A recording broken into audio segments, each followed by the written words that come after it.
Exacto. Está Jorge Pujol con nosotros. Jorge, ¿cómo Hola, Jorge. estás? ¿Cómo va? Buenos días, un placer tenerte. Sí, estabas escuchando atento a todo. Sí, la verdad que está muy interesante todo, sobre todo lo que dijo Pisi, ¿no? Con respecto A la vacunación. al refuerzo, las vacunas y los barbijos, ¿no? Sí. Tenemos que hablar hoy de tratamiento farmacológico. De obesidad. Sí, de obesidad. Sí. ¿En qué consiste? Siempre hay que tener en cuenta que los médicos, cuando nos enfrentamos con un obeso, hay 4 fenotipos. Están los pacientes que tienen metabolismo bajo, está lo que se llama el hambre intestinal, el intestino hambriento, está el cerebro hambriento y el hambre emocional. Son 4 grandes grupos que uno inmediatamente viene el paciente y tenemos que hacer el diagnóstico para ubicar al paciente, tratar de ubicarlo en esos 4 grupos. Estamos en una era donde el conocimiento del funcionamiento del apetito y la búsqueda del alimento cada vez está más comprendido. Sí. Fíjate que hay 2 órganos, uno que se llama hipotálamo, que es un pedazo de cerebro muy chiquitito, son 10 gramos, que tiene 90 grupos de neuronas, grupos que tienen funciones increíbles y que son las que nos buscan el alimento, nos hacen la rutina. ¿Viste? Cuando uno te vas a comer, que te estás acostumbrado a comer una cosa primero, otra cosa después, haces todo el ritual. Sí. Y después hay un pedacito de páncreas, en la cola del páncreas. El páncreas es un órgano que tenemos nosotros abajo del estómago, que es como un pescadito, que tiene una cabeza, cuerpo y cola. La cola es un pedacito que, mira, tiene el tamaño del último huesito del meñique de cada uno de nosotros. En ese órgano se producen hay 2 tipos de células que producen la insulina y el glucagón. Y en ese pedacito de órgano se relaciona con este otro pedacito, mira qué cosa increíble, y coordinan todo el mecanismo de funcionamiento del hambre intestinal, de cómo el intestino busca y cómo el intestino dice hasta acá llegamos. Es impresionante.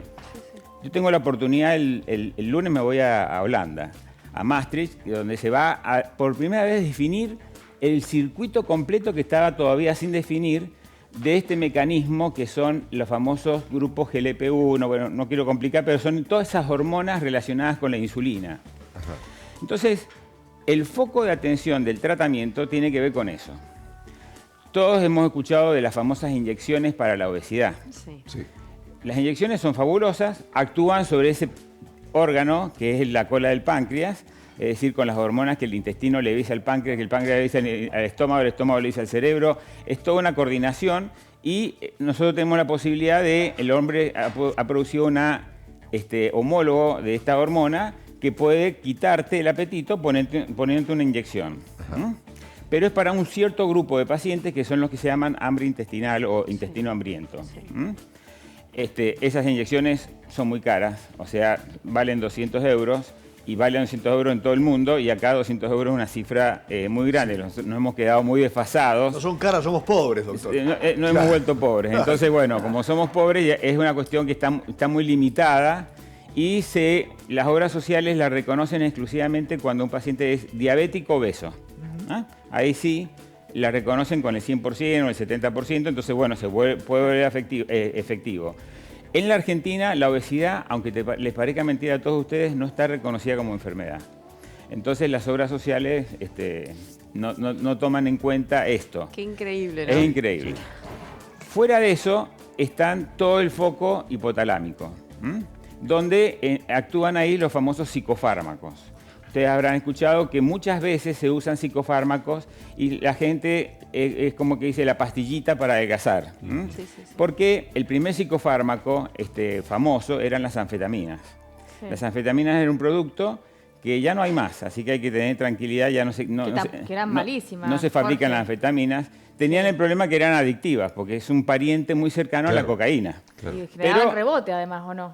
No, el rebote en realidad es volver a la costumbre vieja. O sea, cuando vos, por ejemplo, sos obeso, tenés costumbres, hábitos alimentarios, hay cultura alimentaria, y vos tenés que saber que todos estos tratamientos psicofarmacológicos, terapéuticos o psicoterapéuticos, el objetivo es que el paciente cambie esa cultura. Si no se logró, lamentablemente cuando sacás el fármaco, el paciente vuelve a la vieja cultura y bueno, volvés a engordar, ¿no es cierto? Este es el famoso rebote. Las anfetaminas tenían el problema de la adicción. Para eso se hicieron modificaciones químicas y tenés un anfetamínico que sí está en venta en Argentina y aprobado por ANMAT, que es el Masindol. El Masindol es una droga que en pacientes que tienen hambre emocional es útil. Sí. Y también están los antidepresivos, un gran grupo de medicamentos Sí. que solamente son dos grupos, que son las sertralinas, fluoxetinas y bupropiones, y no otros. Hay muchos otros antidepresivos que producen el efecto totalmente contrario. Te dan apetito, buscas alimentos sin Claro. necesidad. Por eso que los psiquiatras hoy en día están empezando a analizar la obesidad y por ahí los médicos les decimos tener cuidado porque podés normalizar al paciente emocionalmente, pero resulta que el paciente después se amarga porque Claro. se engordó. Entonces, bueno...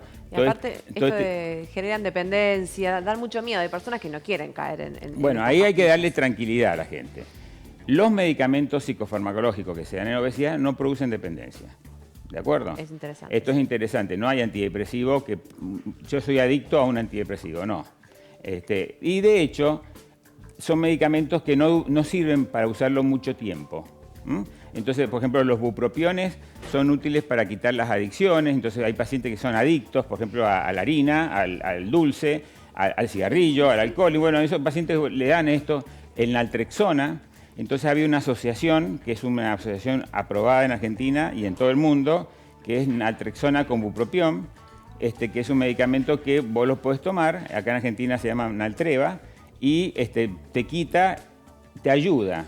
Y siempre le decimos a los pacientes, los medicamentos son para ayudarte a tomar la decisión y hacer el tratamiento, no es un reemplazante de tu vida. O sea, porque hay gente que dice, yo tomo la pastilla y no adelgazo, y no vas a adelgazar. O sea, tomás la pastilla y entonces cuando vos tenés las ganas, ves que hay algo que te está ayudando. Claro, claro. Entonces esto te tiene que servir para analizar los cambios que vos tenés que hacer.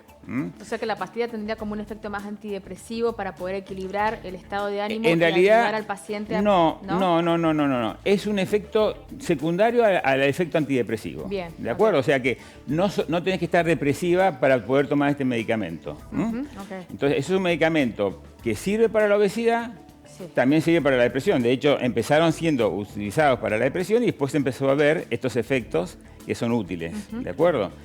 También están el grupo de medicamentos antiepilépticos, que muchos pacientes se asustan, porque dicen, me dijo el farmacéutico que es un antiepiléptico. Sí, está bien, pero también se ha comprobado el grupo del topiramato, que es un medicamento que te quita la compulsión del picoteo. Entonces hay pacientes que a veces están... viste que hay gente que se sienta a tomar mate y está el que tira la mano en la bandeja y el que charla y no la tira en la bandeja, ¿no es cierto? Bueno, los No flacos... me tocó estar en ese grupo, siempre estoy en el grupo ese que picoteo. tira la mano. No, yo siempre es un estoy acto en el picoteo, es increíble. que no está ni siquiera analizado. Entonces ahí... Porque no lo pensás, ni siquiera te das cuenta. Ni lo pensás, ni lo pensás. Esa es la famosa experiencia. Hay una experiencia que se hizo en un cine con un grupo de chicos donde le daban pororó grande, mediano y uno con sabor feo, horrible. Y sin embargo, cuando salieron todos del cine, la película era tan interesante que todos se comieron todo. O sea, que nadie analizó si era feo, si era mucho, si era poco. Hay veces que uno come de una manera automática. Pulsional. Y todo ese proceso automático está totalmente comprobado. Gracias a Dios, ahora estamos en una era donde se ha visto el mecanismo. Entonces, bueno, actuando sobre esos centros como foco, vos podés bloquearlos y podés evitar que el paciente haga eso. Y obviamente es interesante que los psicólogos, que hacen una terapia que en obesidad es muy importante, se llaman terapias cognitivas conductuales, TCC, porque en psicología hay toda una cuestión, ¿viste? Están los psicoanalistas, los TCC, Todas pero las ramas. en terapias cognitivas son interesantes porque hay evidencia de que sirve. O sea, son las terapias que han podido ser evaluadas y hacer estudios con el método científico. Sí. Entonces ahí se comprobó que el paciente, al tomar conciencia del acto, sabe qué conductas seguir. Entonces se llaman terapias cognitivas conductuales. Entonces, hacer psicofarmacología, si vemos que el paciente no funciona bien, agregar la terapia cognitiva conductual. Y si no, bueno, por supuesto, como tener en el equipo médico, siempre están como los colaboradores de medicina, que son los psicólogos, los profesores de educación física y los nutricionistas también, que les tenemos que explicar a veces cómo tienen que analizar, porque hay pacientes que pueden ser, son indicados para que vos le digas, tenés que comer esto cada 2 horas y te hacen caso, y otros pacientes que no entran bajo ningún punto de vista en ese contexto. Sí. Entonces ahí tenés que analizar otras cosas y por eso que no tiene que ver la nutrición, sino que más bien tiene que ver la psicofarmacología o la endocrinología. Jorge, Pero lo importante sí. Citaste Masindol, que es un anfetamínico. Anfetamínico, autorizado en la o Argentina. sea, tiene un efecto anfetamínico, pero no es una anfetamina. Correcto. Citaste el antidepresivos Antidepresivo, y citaste antiepilépticos. epiléptico. Esos son los- Ese sería el concierto de medicamentos de para... medicamentos psicofarmacológicos. También están los ansiolíticos. Claro, ¿ah? claro. Que los ansiolíticos es una vara de doble filo que a veces Sí. los usamos y no. Sí. Y después están los metabólicos, que están estas famosas inyecciones. La metformina es un medicamento que se usa mucho en la obesidad, en la diabetes tipo 2, y que lo que hace es sensibilizar la acción de la insulina. Es un tema largo, pero básicamente es un medicamento que a veces también los farmacéuticos, que a veces nos complican las terapias, dicen, no, esto es para diabéticos. Bueno, no, es para diabéticos, pero también sirve para la obesidad. Y perfecto. el otro elemento que también es muy importante, aparte de esto, son los medicamentos que inhiben la absorción de las grasas, Sí. que es el famoso Orlistat.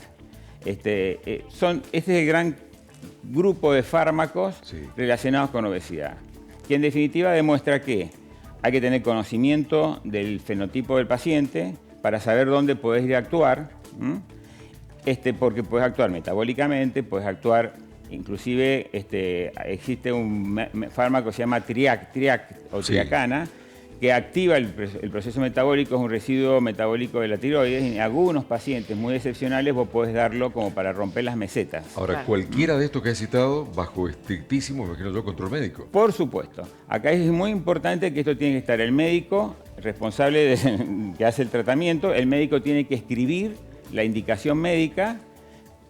No pueden ser indicaciones sin nombre, apellido, fecha, Sí. poner, ¿no es cierto?, el sello. Sí, sí. Y el paciente, cuando hace un tratamiento de obesidad, que exija esas condiciones. Porque las palabras se las lleva el viento. Es decir, el médico tiene que saber escribir lo que ve, hacer el diagnóstico, poner el tratamiento, firmarlo, sellarlo y con fecha. Entonces, es una forma de saber cuál es el objetivo del tratamiento. Bien. Esos son medicamentos éticos. Hay, fuera del contexto, algunos médicos que hacen mezclas de estos medicamentos Sí. que son mal llamados homeópatas porque no son remedios homeopáticos, no son yuyitos, sino que son fármacos de estos que estamos hablando nosotros, que los mezclan, Combinados, fabricados de ese- en farmacias de Buenos Aires. A mí me ha pasado que muchas veces hemos tenido, porque cuando vienen las épocas de la primavera, etcétera, algunos ponen diuréticos, los diuréticos son muy peligrosos, entonces tenemos que llamar a la farmacia de Buenos Aires y decirle, ¿me puede decir qué significa? Porque encima le ponen nombres de fantasía, no son nombres reales, entonces tenés que tratar de traducir Claro. la fórmula que traen, y algunos son tan aventureros que le ponen cerca de 18 moléculas distintas hemos tenido, Claro. porque le dan la pastillita A, la B y la C y le dicen tomate esta, la otra, y todas tienen masindoles, tienen diuréticos, tienen polvos de tiroides, son mezclas realmente muy complicadas y no es para todo el mundo, o sea que no son medicamentos que vos podés agarrar y decir, bueno, tengo 10 obesos, a los 10 les doy esto, porque cada uno, como recién dijimos, pueden tener fenotipos distintos. Entonces vos tenés que ir al punto y al tipo de fármaco, de paciente que hay y el fármaco que Que le necesita. corresponde a cada paciente. Jorge, gracias, un placer como No, siempre, nos gracias a encontramos ustedes. muy pronto. Sí, al regreso estamos acá. Buen Gracias, viaje. Jorge. Buen Vale, viaje a felicidades, Holanda. Buen Gracias. viaje, hasta pronto.